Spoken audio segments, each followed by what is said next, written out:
صحیح بخاری حدیث نمبر 10۔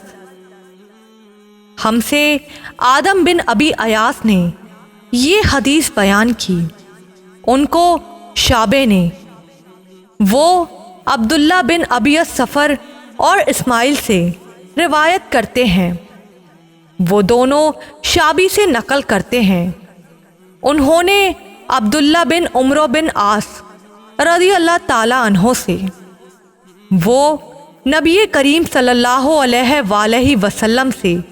روایت کرتے ہیں کہ آپ صلی اللہ علیہ وآلہ وسلم نے فرمایا، مسلمان وہ ہے جس کی زبان اور ہاتھ سے مسلمان بچے رہیں، اور مہاجر وہ ہے جو ان کاموں کو چھوڑ دے جس سے اللہ نے منع فرمایا۔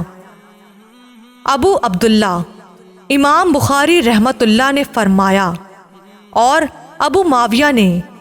کہ ہمیں حدیث بیان کی داؤد بن ابی ہند نے، انہوں نے روایت کی عامر شعبے سے، انہوں نے کہا کہ میں نے سنا عبداللہ بن عمرو بن عاص سے، وہ حدیث بیان کرتے ہیں جناب نبی کریم صلی اللہ علیہ وآلہ وسلم سے وہی مذکورہ حدیث، اور کہا کہ عبدالعالی نے روایت کیا داؤد سے، انہوں نے عامر سے، انہوں نے عبداللہ بن عمرو بن عاص سے، انہوں نے نبی کریم